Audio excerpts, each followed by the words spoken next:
Boom. Empezamos.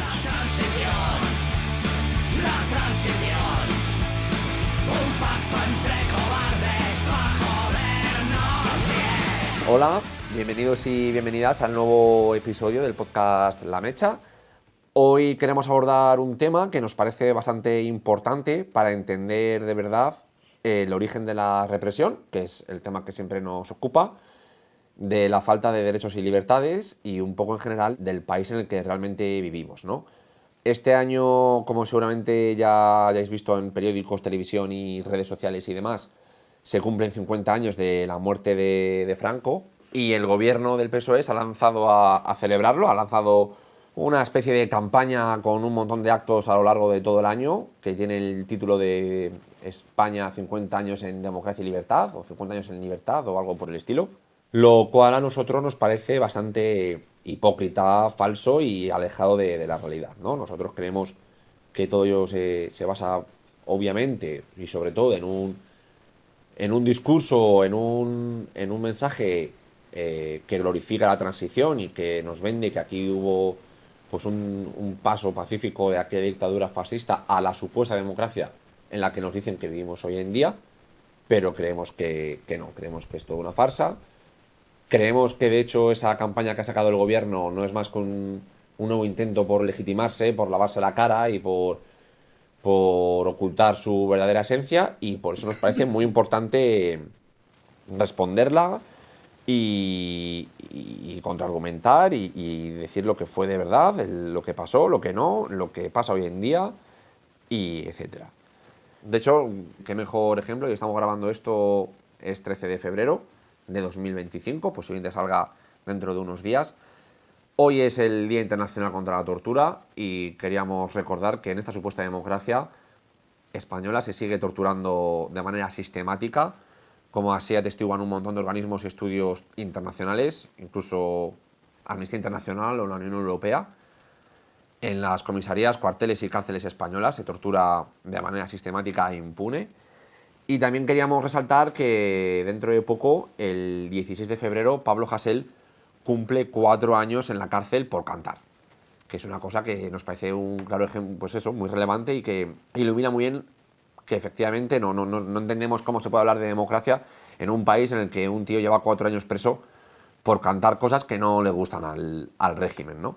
Dicho lo cual, voy a presentar a nuestros invitados de hoy, a Rebeca Quintans, escritora y profesora y periodista, que ha publicado varios libros especialmente enfocados en la figura de la monarquía, como por ejemplo La biografía silenciosa de Juan Carlos I. Muchas gracias por estar hoy aquí con nosotros. Y Juan Manuel Olarieta, también periodista, abogado de presos políticos, con una amplia trayectoria.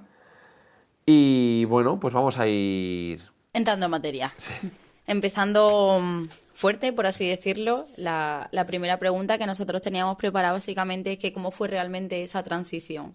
Si fue una transición pacífica, fruto del entendimiento entre bandos, o realmente fue una transición violenta e impuesta. Es que no hubo transición. Entonces es la respuesta más simple y más descriptiva de lo que ocurrió en los años 70. ¿Por qué no hubo transición? Por muchísimas razones. Porque para que haya una transición, un cambio de un régimen que era todo el mundo, según reconoce todo el mundo, que era una dictadura, y se pasa a un régimen democrático, pues tiene que haber un punto cero. Y el punto cero consiste primero en que salgan los presos políticos de la cárcel, que haya una amnistía.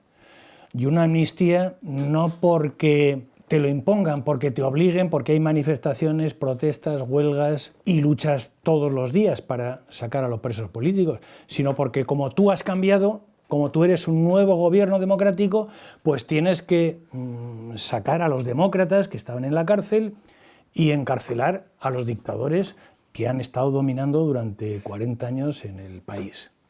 Y eso no se produjo.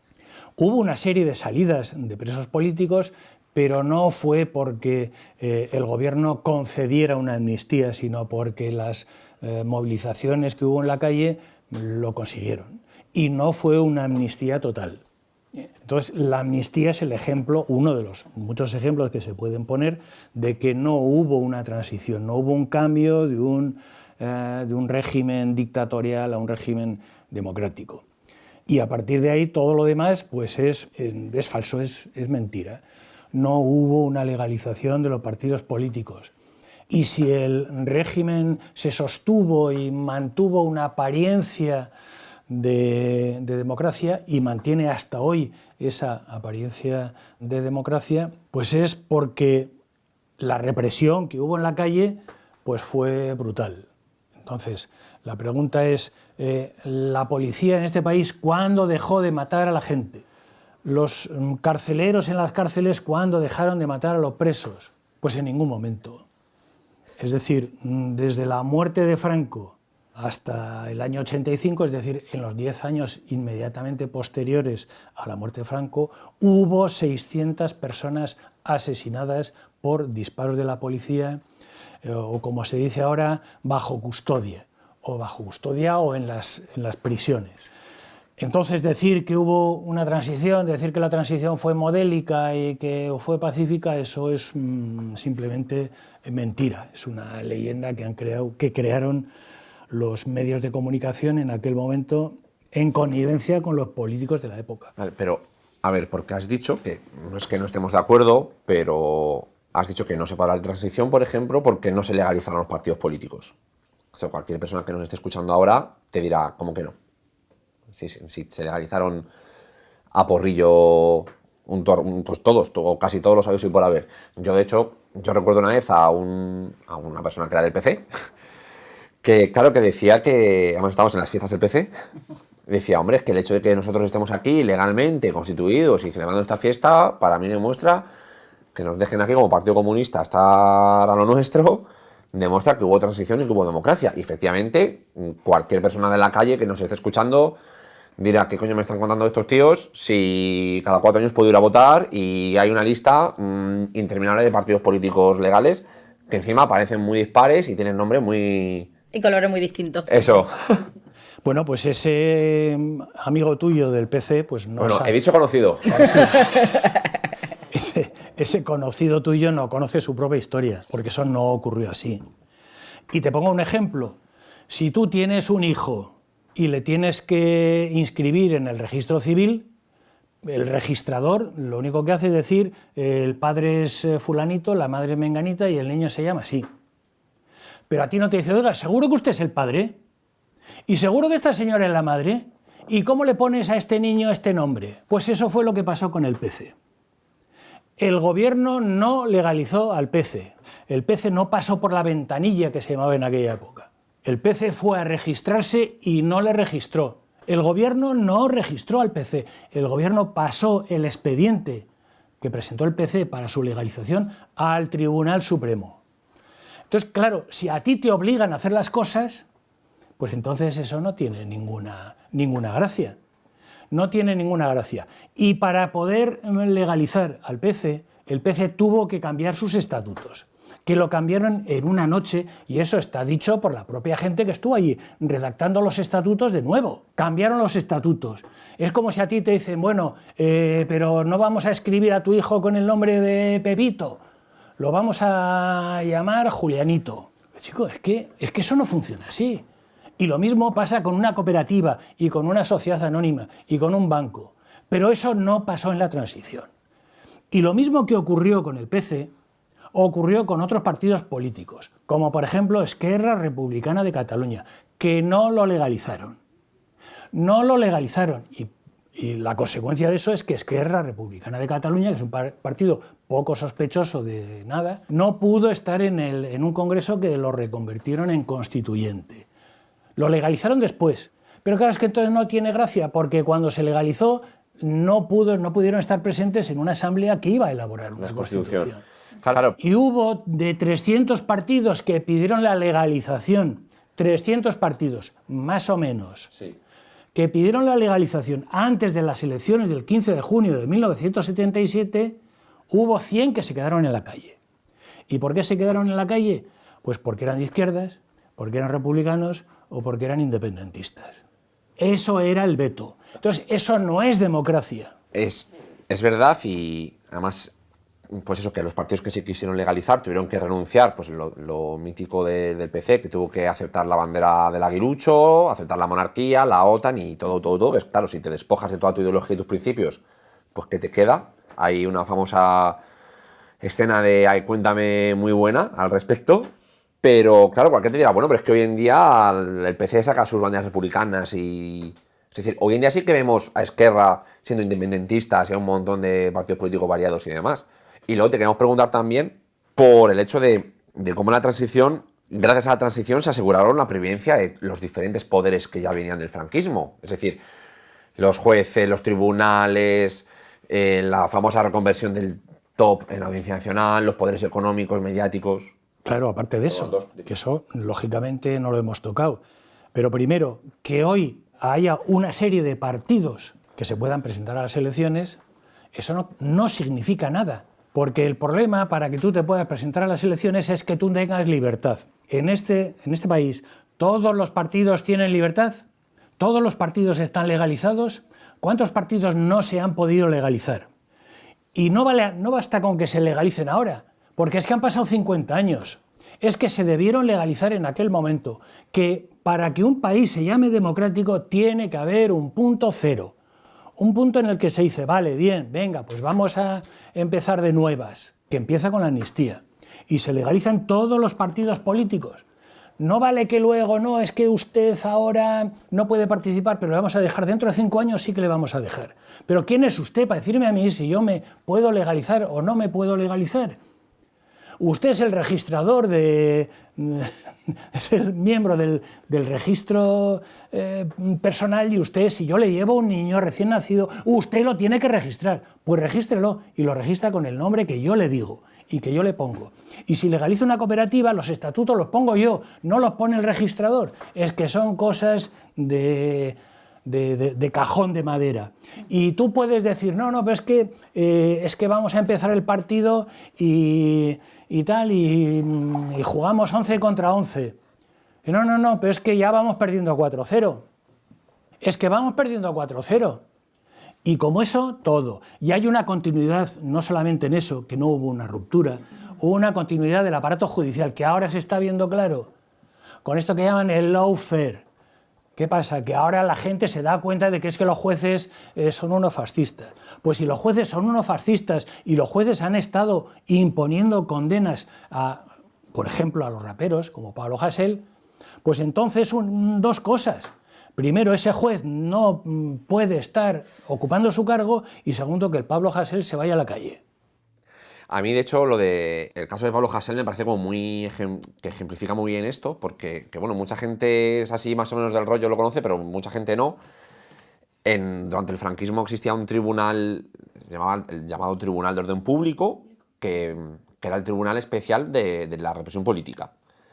Y la primera persona juzgada en el top es Timoteo Buendía, creo que se llama, Timoteo Buendía, que básicamente es un señor que estando una tarde en el bar con unas cuantas copas de más, sale Franco en la televisión y dice, me cago en Franco, qué hijo de puta. Le pillan y va a la cárcel 10 años. Es importante que tengamos en cuenta que en el franquismo, que no había constitución, el régimen recogió una serie de leyes fundamentales, entre las cuales estaba el llamado Fuero de los Españoles, que entre sus primeros artículos recogía el derecho de todo español a la libertad de expresión. Claro, en esta dictadura horrible había libertad de expresión. Lo que pasa es que apostillaba. Todos los españoles tienen libertad de expresión siempre y cuando no vayan en contra de los intereses del régimen, del movimiento nacional y tal. Es decir, estaba reconocida la libertad de expresión, pero un señor que en un bar se caga en Franco es el primer juzgado por el Tribunal de Orden Público, especializado en represión política, y se come 10 años de cárcel. Y hoy por hoy lo que tenemos es una constitución que supuestamente reconoce la libertad de expresión, de igual manera, pero que luego tiene un montón de leyes y de delitos en el Código Penal que lo que hacen es acotarla, delito de enaltecimiento, delito de injurias a la corona, no sé qué, no sé cuántos. Y lo que tienes es que en esta llamada transición el Tribunal de Orden Público se reconvierte en Audiencia Nacional, porque además esto es también muy conocido. Si vas a la Wikipedia... ¿Del día a la mañana? Sí, la fecha de disolución del Tribunal de Orden Público es un día antes de la fecha de fundación de la Audiencia Nacional. El mismo día. O el mismo día, de hecho es muy conocido que fue un operario a cambiar una plaquita de metal. No se cambiaron la placa. O ni siquiera, bueno, vale. No cambiaron los jueces, no Los cambiaron jueces- los fiscales, Y no no cambiaron cambiaron la placa. los funcionarios Claro. del juzgado, no cambiaron. No, ni el bedel Los cambió, sí. papeles de la Audiencia Nacional, las condenas y las sentencias y los autos ponía Tribunal de Orden Público. Y lo- No cambió nada. Y al final ese mismo tribunal, y lo que vemos años después es como, igual que se reconocía entonces la libertad de expresión, tienes a un tío en la cárcel, condenado por el mismo tribunal, por ejercer su derecho a la libertad de expresión, que es, en fin, no sé. Pero vamos, aparte de eso, como ya no nos enrollemos más, pero bueno, que también queríamos también resaltar que los poderes económicos, pues las grandes empresas y fortunas de este país vienen del franquismo, la mayoría en base al trabajo esclavo de los empresarios republicanos, y también, por ejemplo, que siempre se nos olvida, pero el poder mediático, es decir, Polanco y Cebrián, que son los fundadores del País y del Grupo Prisa, que al fin y al cabo es el altavoz del régimen y en especial de la transición, venían de la prensa del régimen franquista. Director general de informativos de Televisión Española, Cebrián. Ayer nada. Claro, con Suárez. Director general de informativos de Televisión Española. Y ese es el que luego crea El País, por orden de Fraga. Y siguiendo instrucciones de Fraga. Eso es. Como hemos hablado también del proceso de legalización de los partidos, habría que hablar también de las elecciones, ¿no? Es que es más de lo mismo. Y esto es un punto de vista, está muy extendido, pero es equivocado. Porque es justo darle la vuelta de 180 grados. La gente se cree que un país es libre porque hay elecciones. No. En un país puede haber elecciones porque hay libertad. Primero tienes que desarrollar la libertad o crear la libertad o fomentar la libertad. ¿La libertad en qué sentido? En todos los sentidos. Libertad de expresión, de asociación, de reunión, que no haya presos políticos, que no haya partidos sin legalizar, etcétera, etcétera. Si no hay eso, no puede haber elecciones. ¿Qué me importan a mí las elecciones si no hay libertad? Y claro, en la libertad, todo eso que se llama libertad es como un revoltijo, es fundamental la libertad de expresión. Que los medios, que la televisión, la prensa, la radio y tal pueden manipular y condicionar, sí, vale, de acuerdo, muy bien. Pero ahora existen las redes sociales. La gente está convencida de que en las redes sociales puede decir lo que le dé la gana, que tiene libertad de expresión. ¿Cuánta gente está y ha estado en la cárcel por comentarios en Twitter, por ejemplo? Pues montones de gente. ¿Y a cuántos Twitter ha echado a la calle por determinados comentarios que no proceden? Porque defienden al Donbass, o porque defienden a Palestina, o porque defienden a Rusia. Claro, es que es muy fácil. Hoy la libertad con los medios técnicos que hay es muy fácil. Pero si ni siquiera eso tienes esa posibilidad, pues imagínate. Y hablando un poco también sobre la oposición, ¿qué papel jugó tanto en aquel momento, en la transición, la supuesta izquierda o la izquierda legal de aquel momento? ¿Y qué papel juegan hoy? El problema de la izquierda entonces y ahora es el mismo. Es decir, y vuelvo al concepto mismo de transición, si hay una transición quiere decir que tú, que estás en el gobierno, te conviertes en una cosa que hasta ese momento no eras. Te conviertes en demócrata. Eras un dictador y ahora eres un demócrata. Y aquí ocurrió al revés. La oposición, que eran las fuerzas democráticas, se integraron dentro de la dictadura. Pues con eso está dicho todo. Es decir, no se integran en un Estado, en un gobierno, en un aparato administrativo, como lo quieras llamar, que ha cambiado. Eres tú el que cambias para justificar tu entrada dentro del aparato del Estado y de toda la rueda de la legalidad de las elecciones, etcétera, etcétera. Y ese es el papel que ha jugado siempre y que sigue jugando ahora mismo la llamada izquierda, la izquierda domesticada, los partidos como Podemos, Sumar, etcétera, etcétera, que siguen apoyando, pues por ejemplo, a este gobierno. Este gobierno que resulta que sigue sin respetar el acuerdo, por ejemplo, de reconocer el derecho a la autodeterminación del Sáhara. Bueno, pues eso no es una cosa del Partido Socialista. Eso es una cosa del Partido Socialista y de sus socios de gobierno, que son los que son. Y eso es una segunda traición al pueblo saharaui. Por poner otro ejemplo, para que la gente, a ver si la gente lo acaba de entender. Es decir, que tú estás ahí para luchar, para enfrentarte y para conseguir cambios. Pero si eres tú el que cambias, entonces es que no tiene vuelta de hoja. ¿Qué es lo que dice todo el mundo cuando se presentan las elecciones? Todo el mundo quiere cambiar algo. No, porque yo voy a cambiar, incluso los concejales de los pueblos pequeños, no, porque vamos a cambiar esto y vamos a cambiar lo otro, y se acaban en el ayuntamiento y los que han cambiado son ellos. Y el ayuntamiento sigue igual. Hay no sé, una declaración, es una cita del PSOE. Tenía un periódico antes el PSOE, llamado El Socialista, en aquel entonces. Y tengo pues sacan un artículo durante la transición que me parece bastante relevante. Yo no sé si era yo creo que todavía era ilegal el PSOE en aquel entonces, cuando dice básicamente lo que estamos nosotros defendiendo hoy aquí. Espero no es demasiado largo, pero bueno, es que me llamó mucho la atención que el propio PSOE dijera esto a mediados de los 70, ¿no? Dice: la muerte del dictador no implica el fin de la dictadura. Ha desaparecido el símbolo personal de la dictadura, Franco, pero la estructura autoritaria del poder se dispone a conseguir vivir sin su creador. El posfranquismo sin Franco es la política del régimen tras la muerte del general. Pero ¿puede el régimen superar las dificultades internas? El clan político-económico que rodeaba a Franco se reúne hoy alrededor de Juan Carlos para salvar sus propios privilegios. De un caudillo a un rey, ambos impuestos por la misma autoridad, el tirano Franco. Toda una sustitución preparada y realizada a espaldas del pueblo español. ¿Por cuánto tiempo? Esa es la pregunta. Me parece yo cuando me lo encontré, dije, ¿cómo ha cambiado la película para que los mismos que estaban, o supuestamente los mismos que estaban haciendo esta denuncia de que aunque desapareciera Franco, la dictadura y el sistema iba a seguir igual, hoy en día sean sus grandes valedores y el gran pilar de ese régimen que decían que seguiría igual? Claro, pero ¿de eso qué es lo que ha cambiado? De eso que acabas de leer, lo que ha cambiado es el PSOE. No ha cambiado el Estado, no ha cambiado el... No, es decir, poco a poco todos los partidos, incluidos el PSOE, que mira lo que decían, pero claro, es que yo recuerdo, y empiezo a sacar historias del PSOE de aquella época, de los años 70, es que el PSOE entonces era más radical que ni sé. El PSOE defendía la autodeterminación de Euskadi, y dentro de Euskadi eran las 3 provincias vascongadas más Navarra. ¿Dónde está todo aquello? Pues enterrado en Calviva, básicamente. Ahí está. Entonces, quien ha cambiado es el PSOE, quien ha cambiado es el PC, todo el mundo ha ido cambiando y adaptándose a lo que había. ¿Entramos con la Constitución? Venga, dale. Vale. Pues hablemos entonces de ese gran fruto de la transición, ¿no? ¿Cómo se promulgó la Constitución? Y también nos gustaría un poco que nos hablara sobre los famosos padres de la Constitución. Pues te digo lo mismo que te he dicho antes con la transición. En España no ha habido transición y en España no tiene Constitución.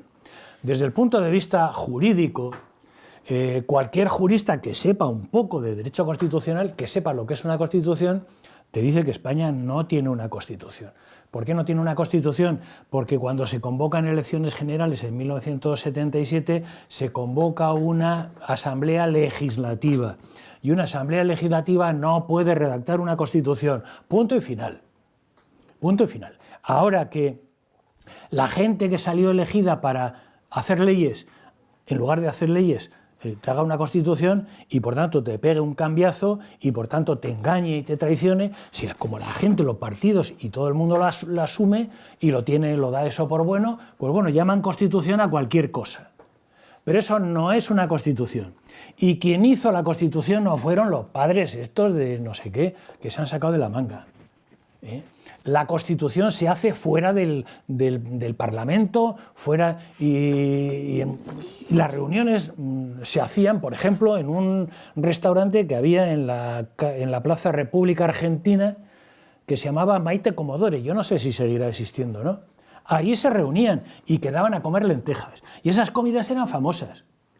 Eran famosas y se reunían entre 4 y decían, pues ahora ponemos esto y ahora quitamos esto y esto así, y esto así, y esto así, y etcétera, etcétera, etcétera. Que de todos modos, aunque la hubieran escrito ellos, que también queríamos resaltar que de los 7 padres de la Constitución, 4 venían de ser ministros y procuradores de las Cortes franquistas. Es decir, que vemos una vez más la continuidad total del régimen. Al hilo de que se la daban escrita, hay una anécdota que a mí me encanta, que contó uno de los 7, supongo, que en una de estas reuniones llega otro. Dice, tengo el artículo, yo que sé, 27 o 8. El 8 del ejército.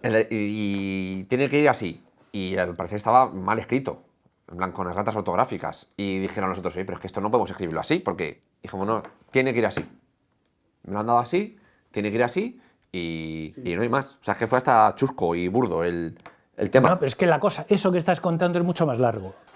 Eso fue el ejército el ejército a través del vicepresidente del gobierno, que era, ahora no me acuerdo del nombre del vicepresidente, uno de los vicepresidentes del gobierno de Suárez, que se presentó en la mesa del Congreso de los Diputados con un artículo ya redactado y les dice a los de la mesa del Congreso: oye, que tenéis que aprobar esto.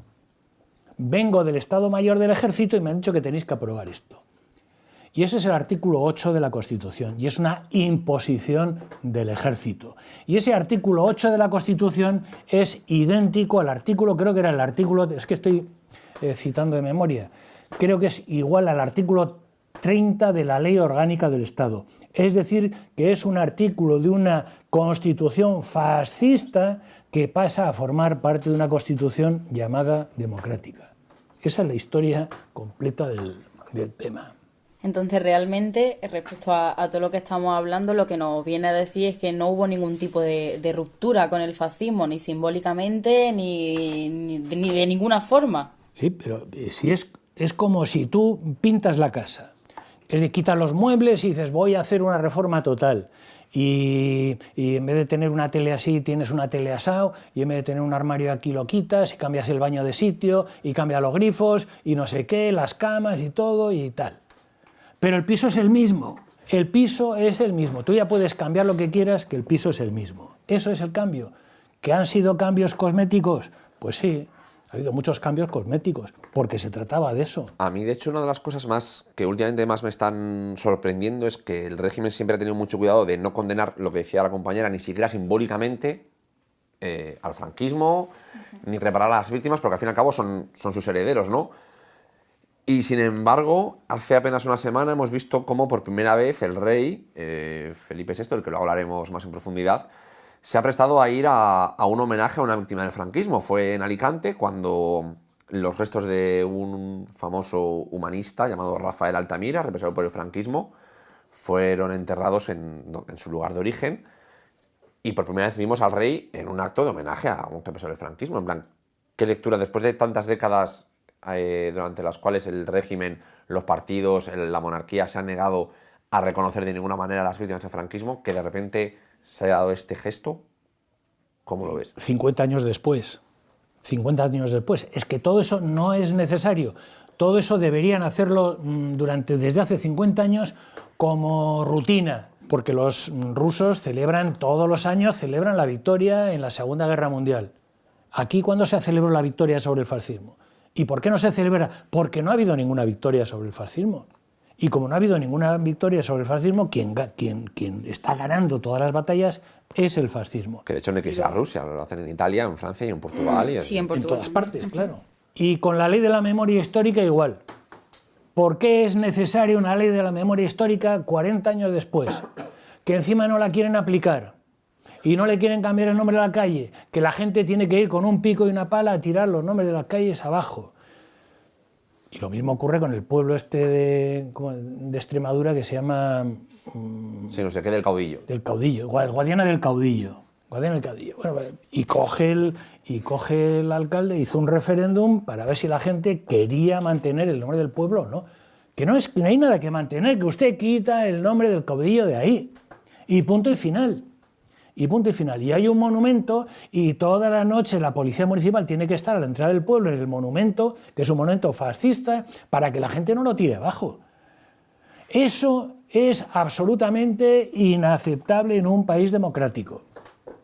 Absolutamente inaceptable. Y aquí se permite todo tipo y toda la simbología fascista y todo tipo de enaltecimientos del terror franquista, una cosa que es impensable en Alemania, en Francia, en cualquier país que haya derrotado al fascismo. Entonces, el problema de este país es que no se ha derrotado al fascismo. Al final esas son las consecuencias de la no depuración en su momento.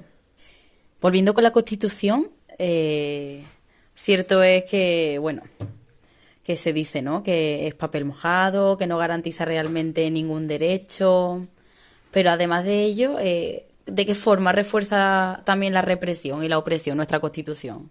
Vamos a ver, es que esto es lo mismo que con las manifestaciones, por ejemplo. Es decir, no vamos a hablar de los derechos en general o de la tortura en general. A ti o te torturan o no te torturan. Y basta que haya un caso de tortura para decir que en España se tortura. Máxime cuando el policía que tortura a un detenido cobardemente, pues ni es enjuiciado, ni es encausado, ni va a la cárcel.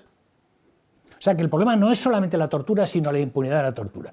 Y si hablas del derecho de manifestación, pues exactamente igual. Dices, no, joder, pero si en Madrid hay manifestaciones todos los días, 3 manifestaciones. En Madrid hay como 1000 manifestaciones al año. Pero el problema no son las manifestaciones que hay, sino las que no hay. Cuéntame a mí cuántas manifestaciones se prohíben al cabo del año y por qué se prohíben. Tú intenta hacer una manifestación laica en Semana Santa, a ver qué te dicen. Por ejemplo, ¿por qué no se puede hacer una manifestación laica en Semana Santa? O delante del Congreso. O delante del Congreso. Como en Estados Unidos, cuando hace 4 años, cuando Trump perdió las elecciones, pues la gente se manifestó y llegaron a asaltar el Congreso. En España es que no te puedes acercar ni a... impensable. Impensable. Y te meten una paliza porque en las manifestaciones aquellas de rodear el Congreso es que fue brutal. Brutal. ¿Por qué? ¿Por qué? Es decir, ¿cuál es la justificación de todo eso? ¿O por qué la policía hace acto de presencia en todas las manifestaciones siempre? Y llegan los primeros, y están ahí, y están vigilando a la gente, y sacando fotos, y con drones ahora. ¿Por qué? Pero si esa gente está ejerciendo su derecho, un derecho constitucional que tienen, un derecho fundamental que es el derecho de manifestación. ¿Qué pinta la policía en las manifestaciones? Lo que pasa es que, claro, como eso es una rutina, pues ya se ve como normal, se ha normalizado. Y a nadie le parece eso mal. De hecho, hace ya años, pero a mí no se me olvida porque me pareció como muy heavy, un mando policial que reconoció, además como que le pillaron con el micro abierto cuando no debía o algo así, que hay ficheros de gente que va a muchas manifestaciones aunque sean legales. Es decir, ni siquiera gente organizada o politizada, sino si tú eres una persona y vas a manifestaciones legales, la policía posiblemente tenga un fichero tuyo. De todos modos, lo que te queremos preguntar es, una cosa es que la Constitución reconozca, digamos, sobre el papel un derecho que luego no sea real, como el de manifestación, o como el de vivienda, o como el de un trabajo digno, etcétera. Una cosa es que no se cumpla lo que dice la Constitución, y otra cosa es que la Constitución, digamos, que de alguna manera sirva para reprimir y para aumentar esa represión o fortalecer esa represión. Que coarte nuestros propios derechos, cuando se supone que debería ser el adalid de nuestros derechos. Sí, pero eso forma parte de los papeles y todas las cuestiones formales. Es decir, cuando un juez te condena porque has hecho un Twitter que no le gusta, pues el tío te habla de la Constitución, de los derechos, pero que te has pasado y no sé qué, por qué, etcétera. Es decir, la Constitución refuerza en el sentido de que legitima todo eso. Pero si tú empiezas diciendo aquí no hay una Constitución, pues punto y final, no refuerza nada, ni puede legalizar nada. Y que en un país o hay derecho de manifestación o no hay. O hay tortura o no hay. Sí, no puede existir derecho a media, obviamente. Claro, porque, por ejemplo, los empresarios no se manifiestan. ¿Por qué? Porque no lo necesitan. ¿Quién necesita el derecho de manifestación y el derecho de huelga? Pues los trabajadores. ¿Por qué? Porque son la parte débil. Entonces, no se puede analizar los derechos desde el punto de vista de una persona que le detienen por las razones que sean y no le torturan. Y entonces ese hombre sale a la calle, tú le preguntas y te va a decir, no, a mí no, pero si a mí no me han torturado. Esa es tu experiencia. Pero es que lo importante es a los que sí torturan. ¿Y qué pasa cuando sí hay una tortura? ¿Hay una investigación sobre la tortura en este país? ¿Los jueces han condenado a alguna persona, a un policía por torturar? ¿Conoces algún caso? El habeas corpus, por ejemplo. El habeas corpus es un derecho que existe en España desde los años 80 y que es tan sumamente democrático que muy pocos países del mundo tienen una ley de habeas corpus. La gente ni sabe que tiene derecho a un habeas corpus cuando le detienen. Y la gente lo que tiene muy claro es que te detienen y a nadie se le ocurre, ni al detenido, ni al abogado, ni a todas las personas competentes para interponer un recurso de habeas corpus, interponerlo, porque no sirve de nada, porque el juez va a decir lo mismo que la policía. no sirve de nada. Entonces, que me diga, no, pero es que el habeas corpus, las garantías, que no hay nada. Que no hay nada, que no hay garantías, que yo llevo 40 años de abogado y he puesto montones, al principio ponía montones de habeas corpus y no hay manera, no conozco ni en mi caso personal, ni en el de ningún abogado que haya triunfado un habeas corpus, no lo conozco. Y si tú lo conoces y me lo presentas, pues diría, joder, qué bien. Visto lo visto, diría entonces que deberíamos luchar por derogar esta nuestra Constitución. No, la gente tiene que luchar por las cosas que necesita, que le preocupan y que le agobian. Y la Constitución no es el centro de eso. La Constitución es una cosa más.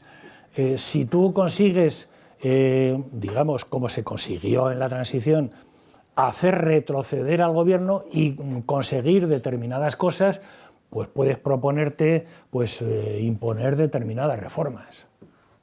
La Constitución ya se ha reformado. Que ojalá se le dé la patada en el culo y fuera la Constitución, pero que eso supone un cambio que ahora mismo no hay una perspectiva sobre eso. Y no puedes salir a la calle con abajo la Constitución, porque yo no he visto nunca ninguna manifestación así. Pero sí movilizarte y organizarte para que no se torture, para que salgan los presos políticos de la cárcel, para que haya derecho de reunión, de manifestación, de asociación y la policía deje de controlar y de machacar a la gente. Hombre, pero has dicho antes que para que se pueda hablar de un país democrático tiene que haber un punto de ruptura que no se ha dado.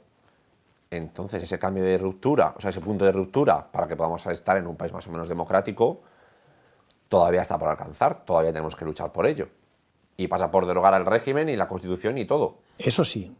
Es decir, el problema que tiene España es que es un país que no ha tenido rupturas, que no ha tenido revoluciones, que no ha tenido cambios realmente fundamentales. Salvo en la República, en la Segunda República, que se abrió allí una ventana que inmediatamente que se abrió le dieron el portazo con 3 años de guerra civil. Entonces, claro, tú puedes poner los niveles tan altos como quieras. Que le dan la patada en el culo al régimen, se acaba la Constitución, se depuran los jueces, los policías, los fiscales, se democratizan los cuerpos. Pues fabuloso, fabuloso. Pero que eso depende también del propio movimiento, es que ahora mismo eso es muy complicado. Y si no puedes hacerlo más sencillo, es muy complicado hacerlo lo más profundo, por decirlo de alguna manera. Vale, vamos a ir terminando ya con este primer bloque, en especial sobre la transición, en el que nos hemos centrado un poco más en aquella época para ver cómo efectivamente no hubo ningún cambio sustancial. Que a mí una cosa que además hace poco me parece que lo escucho mucho entre partidos o movimientos o organizaciones así más o menos de izquierdas, es como muy común reconocer, es como una conclusión, ¿no? Una cosa que siempre me llama la atención. La mayoría de la gente que está más o menos politizada comparte este discurso sobre que la transición fue un engaño, fue sangrienta, fue una imposición, etcétera, etcétera. Sin embargo, luego no reconoce, o sea, la conclusión lógica de eso, que es que seguimos viviendo en un país fascista y no democrático, nunca me la encuentro, ¿sabes? Es decir, a mí, y me sorprende mucho. Hace poco estuve en un acto sobre memoria, sobre el tema de la Semana Negra del 77 y la represión durante la transición y demás, y los ponentes hablaban de cómo la transición fue, y decían literalmente, una imposición sangrienta y violenta para mantener el franquismo sin Franco, pero luego, de alguna manera, con algún truco de magia especial, teníamos una dictadura, dices que no hay ningún cambio, pero hoy en día dices que hay democracia. No sé, eso también es algo que me sigue sorprendiendo. Pero bueno, hay una de las últimas fechas así más relevantes de la transición, y es la última pregunta que te queremos hacer, es el 23F. También grabamos esto y lo sacamos ahora porque esta va a ser dentro de una semana y pico, el 23F. Aquel intento o supuesto intento de golpe de estado de Tejero, los tanques en las calles de Valencia, se siente el coño y queda todo el mundo. Los tiros en el techo. Eso es. Va a ser el aniversario y es una de las fechas más importantes de la transición, y queríamos saber pues un poquito tu opinión sobre qué fue realmente o qué no fue, así resumidamente. El 23F fue un autogolpe, y además fue un autogolpe que hay que analizarlo dentro del contexto europeo, donde hubo varios autogolpes de Estado. Tienes que explicar qué es un autogolpe. que el Estado necesita, como decía Tarradellas fue un presidente de la Generalitat de Cataluña. Sí. Bueno, Tarradellas yo creo que fue el primero que acuñó la expresión de golpe de timón. Necesitamos un golpe de timón. Es decir, el movimiento de masas, el movimiento obrero, el movimiento popular, el movimiento antifascista nos ha hecho retroceder demasiado. Tenemos que volver otra vez a recuperar la iniciativa. Y para eso necesitan acojonar, necesitan meter miedo. Y el Estado necesita reforzarse a sí mismo. Y es lo que se hace con el 23F. Fue un autogolpe de Estado dirigido desde arriba hasta abajo por los mismos que estaban allí. Eso fue, en esencia, el 23F. Y lo que hay que ver son las consecuencias que tuvo ese autogolpe de Estado dentro de la política que estaba siguiendo el régimen, que son la entrada en la OTAN, la aprobación de una ley antiterrorista, la aprobación del acuerdo económico-social, donde el retroceso es de todos. No es solamente un retroceso político, sino que es también un retroceso sindical. Eso, por resumirlo de una manera muy rápida. Pues bueno, muchísimas gracias, Juanma, No hay de qué. por haber estado ahí con nosotros. Vamos a pasar al segundo bloque del episodio de hoy, que como hemos mencionado antes, si hay, digamos, una piedra de toque en torno a la cual gira todo este proceso de la transición, es el del emérito, el de Juan Carlos I, el de la monarquía. Como antes hemos escuchado decir al propio PSOE, ¿no? En plan, la transición básicamente fue cambiar un poquito a todo lo que giraba alrededor de Franco, que pasase a girar alrededor de Juan Carlos I, ese señor tan campechano que nos han vendido en el discurso oficial como el padre de la democracia, el Papá Noel que nos trajo la libertad a todos los españoles.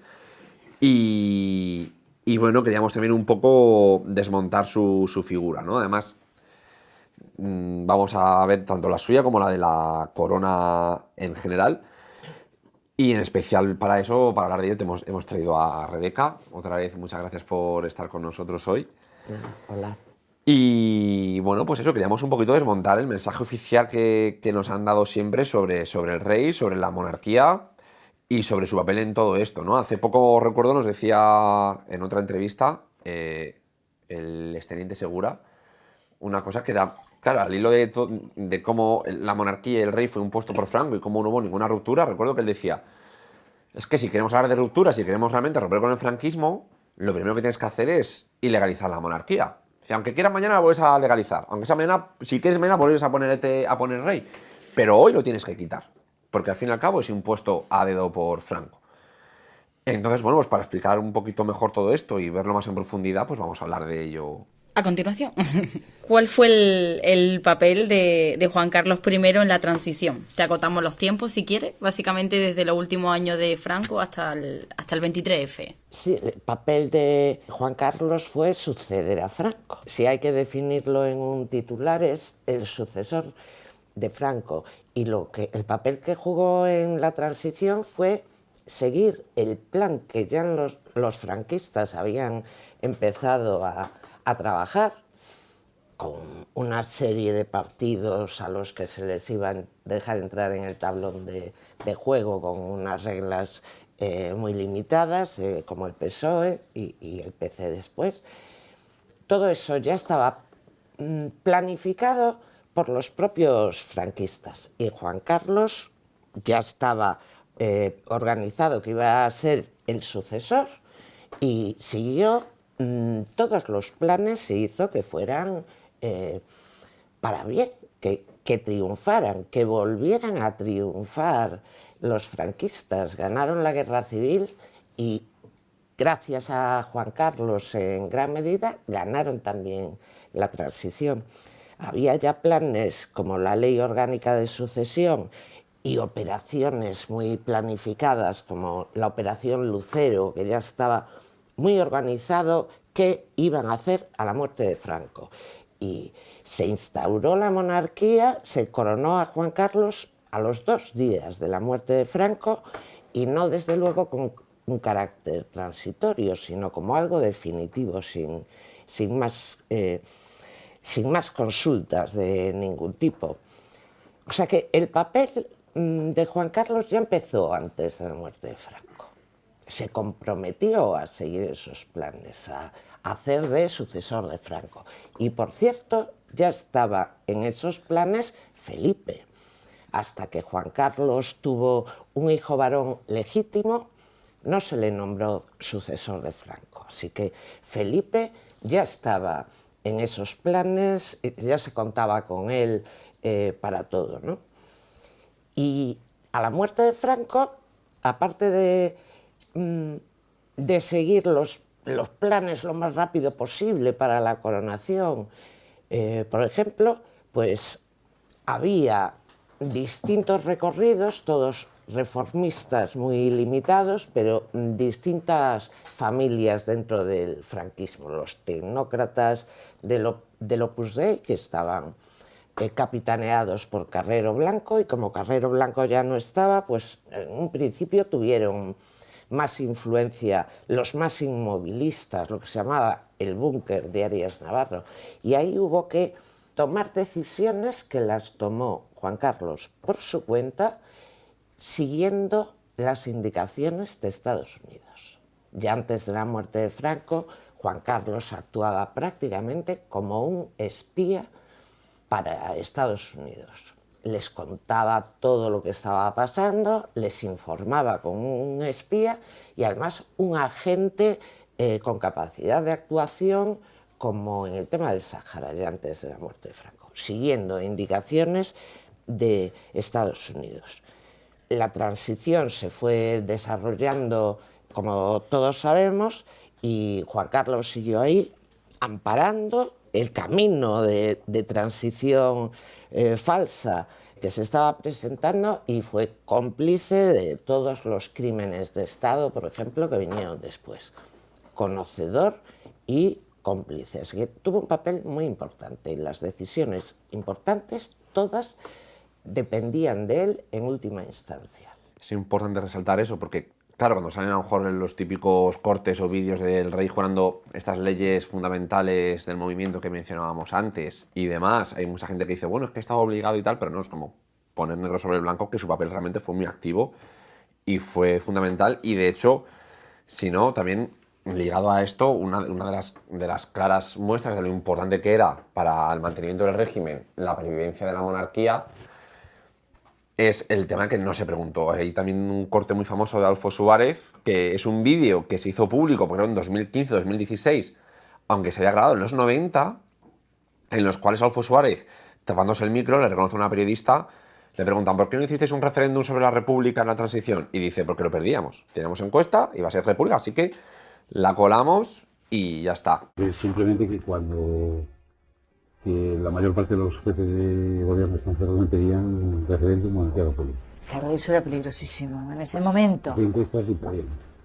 Claro. Y a Felipe se lo estaba diciendo a los que entonces yo metí la palabra y la monarquía. Y de aquella manera. Que había sido sometido a referéndum. Claro. Más allá de aquel entonces, después, o a lo largo de las décadas, ¿qué papel ha seguido jugando Juan Carlos y la corona? Pues hasta el 23F, muy importante, sí, muy decisivo, pero después del 23F también siguió con intervenciones muy políticas en favor del gobierno de Felipe González, que también estaban predestinados a dirigir España, y fue uno de los efectos del 23F, hacerle hueco para que tomaran el relevo. Y es bastante conocido que Felipe González le dijo a Juan Carlos, usted diviértase, majestad, que de gobernar ya nos encargamos nosotros. Como si hiciera falta decirle que se divirtiera. Y más o menos eso fue lo que hizo, pero siempre sacando provecho, siempre que pudo, económico y a favor de fortalecer la monarquía. Por ejemplo, las privatizaciones de las empresas públicas del Estado, según distintas informaciones periodísticas, también ahí estuvo Juan Carlos, y entre su fortuna personal también están acciones de grandes empresas que fueron privatizadas durante la transición.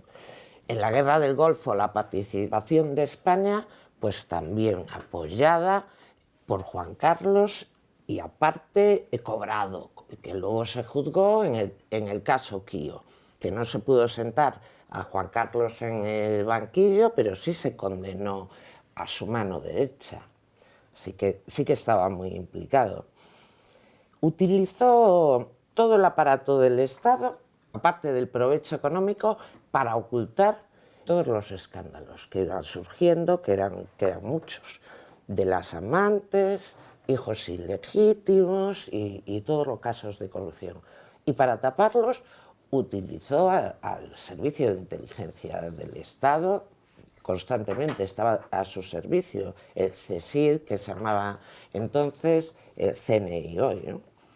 Y se llevó de viaje a empresarios poderosos que ya venían del franquismo, ya eran las empresas importantes en el franquismo, se las llevó de viaje para facilitarles a ese grupito en especial que pudieran hacer negocios en el extranjero y no otros. Eso que se dice que era un embajador de España y que ayudaba a la empresa española, no, ayudaba a un grupo. Claro. Precisamente, ya que hablas de Juan Carlos, es inevitable, hablas también de las corruptelas, de los escándalos de su amante, de muerte en situaciones extrañas, tráfico de armas, sobornos. ¿Cómo se llega a todo esto, no? ¿Por qué se tapa? ¿Y por qué se llega a tanto? Y si realmente el ocultar estos escándalos es de interés nacional o simplemente es salvarle el culo al rey Juan Carlos. A un puto. Efectivamente.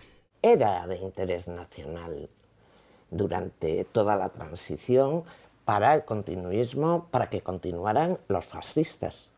Juan Carlos personifica todo el atado y bien atado que dejó Franco. El pacto de la transición se hizo con Juan Carlos como cúspide de todo el engranaje y claro, había que protegerlo como fuera porque si no se ponía en peligro todo el proceso de la transición, que hubo que hacer cambios, el franquismo tuvo que cambiar un poquito de cara en la transición con todo este proceso porque no se iba a poder sostener, porque ya el antifranquismo en las calles, las movilizaciones populares eran muy grandes, no se iba a poder sostener el franquismo tal cual. Entonces había que hacer un cambio cosmético y a eso se prestó Juan Carlos y eso había que protegerlo como fuera. Y como era todo falso, porque se estaba vendiendo una democracia que no era verdad, un cambio a la democracia falso, pues había que proteger todas las mentiras. Y más fundamentalmente a la cúspide, al pilar fundamental de la monarquía.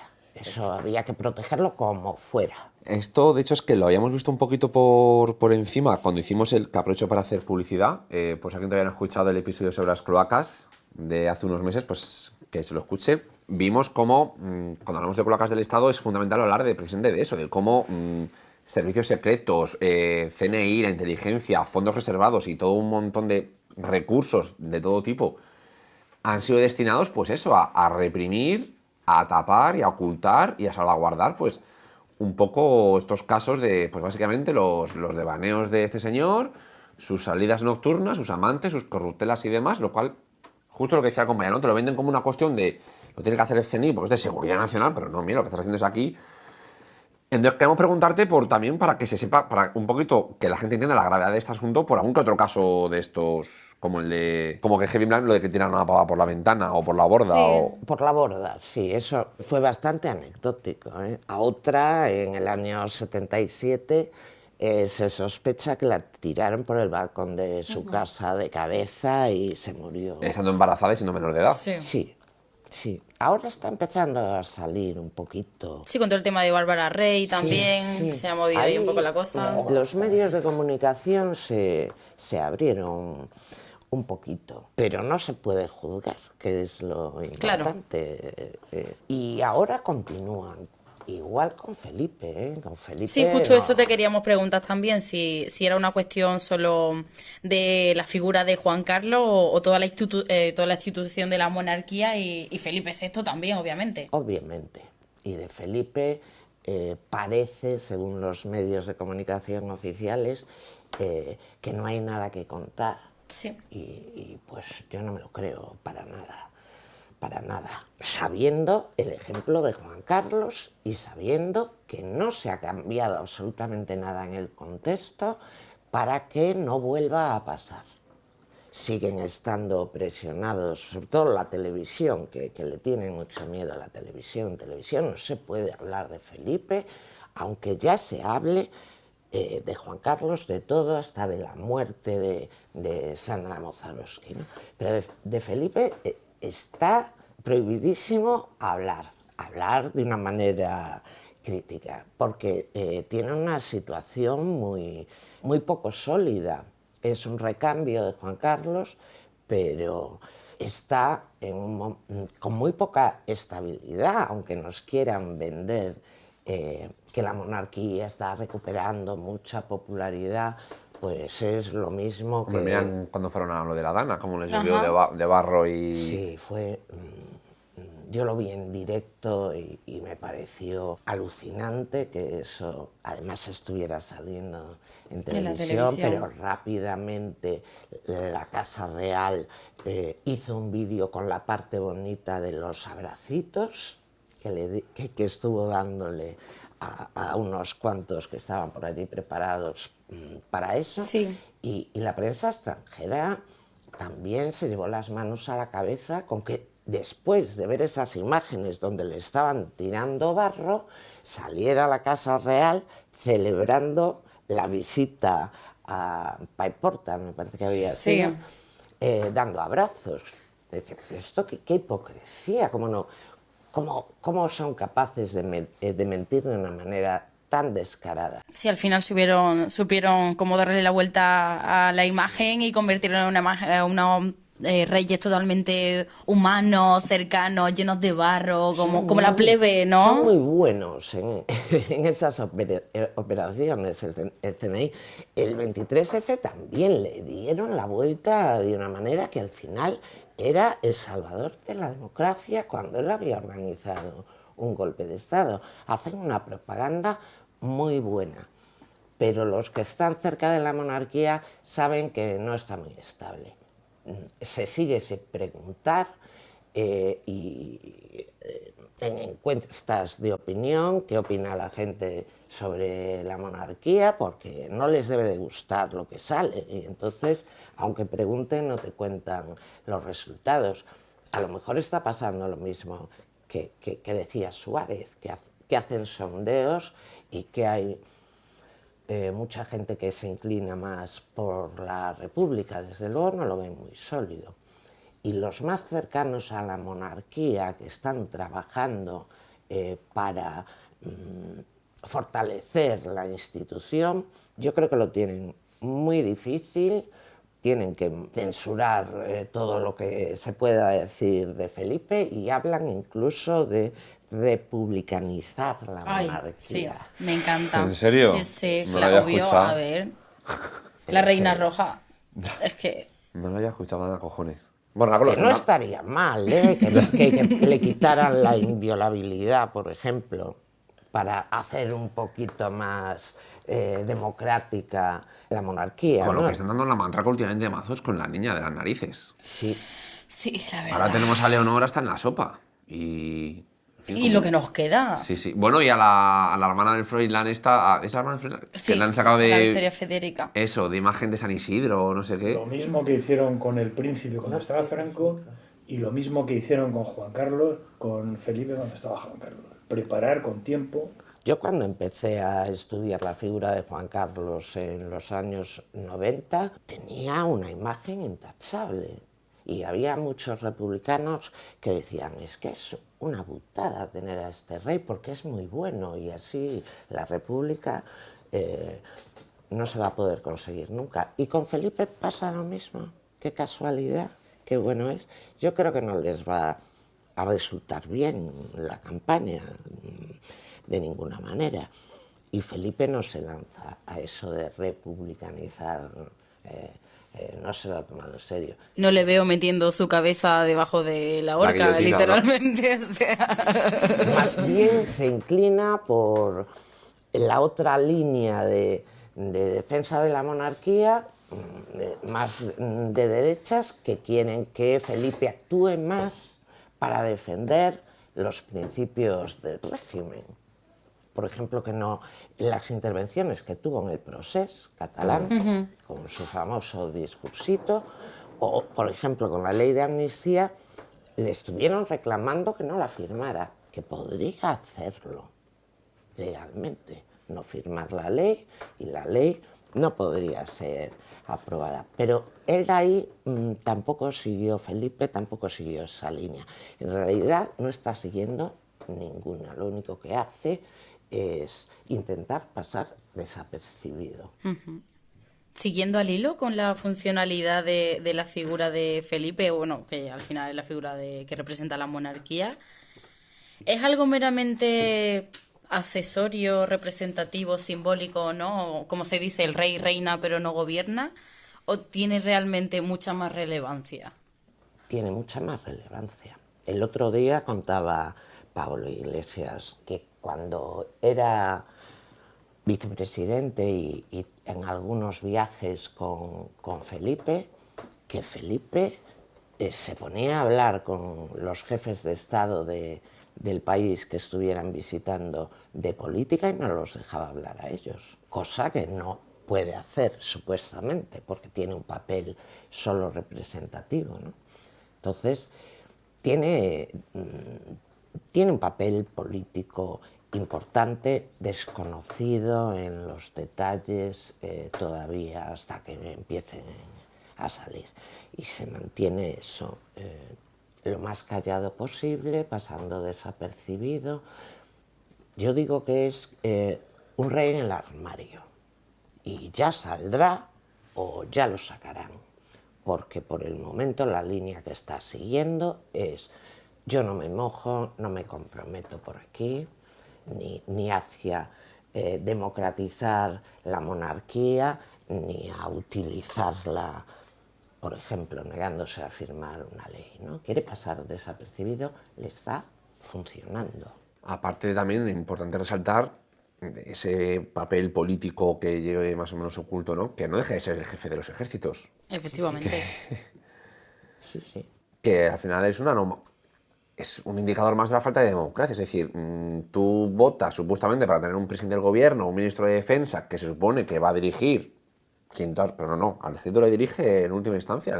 Declarar la guerra o firmar la paz pasa por el rey. Ahí está. Todas las decisiones importantes pasan por el rey. Y ahí puede ser un tapón que impida avanzar democráticamente, o lo contrario, puede impulsar que nos involucremos más en una guerra porque le parece a él que es mejor, ¿no? Y la hija pues sigue el mismo camino, sí, ahí está haciendo las Américas. Sí, pero lo están haciendo muy bien. Es Sí, no. preocupante, Normalmente vamos a cucharadas a todas horas. No sé cómo lo llevará la otra, desde luego. Pues seguro que mejor, no tiene que hacer nada. Y bueno, por ponerle ya un punto y final a esta parte sobre nuestra monarquía y nuestra realeza, ¿crees que basta con quitar la monarquía para acabar con los grandes problemas de este país? No basta, pero sería un paso muy positivo, porque sería acabar con la monarquía, acabar con uno de los pilares fundamentales de este régimen. Algo que está en la raíz del régimen, que es una figura ahí fundamental. Sería un cambio radical, aunque no sería suficiente en sí mismo, claro, pero se podría hablar, lo que decía antes Olarieta, podríamos empezar un proceso constituyente y debatir y decidir libremente qué modelo de Estado queremos seguir, ¿no? Eso pasa por acabar con la monarquía.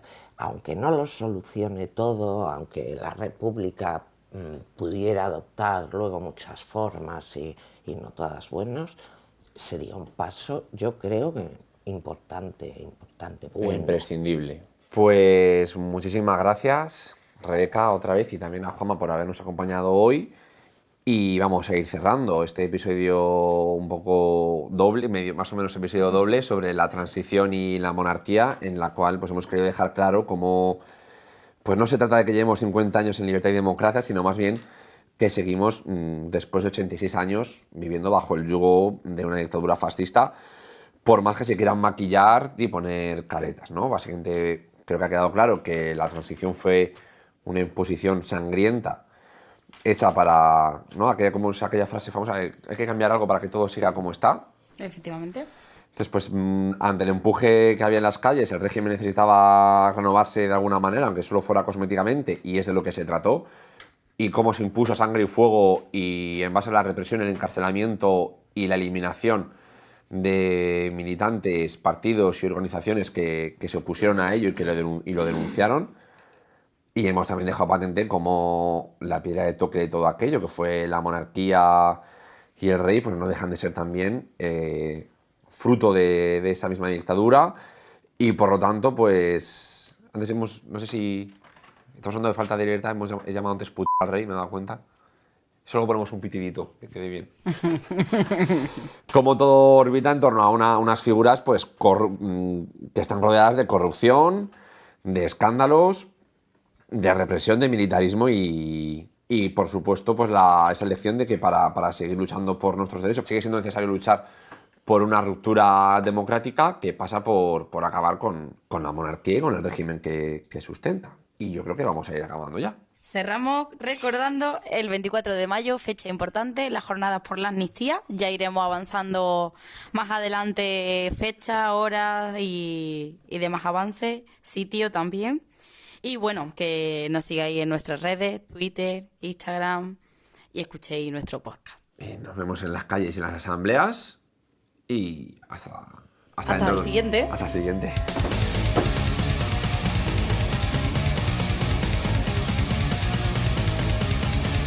Soy un hombre insatisfecho y la envidia me corroe.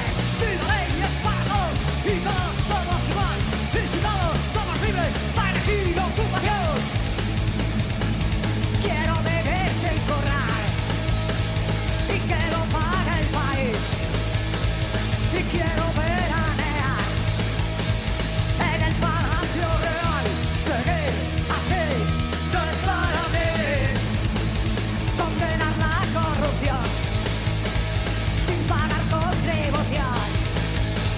Quiero ejercer de gorrón y vestido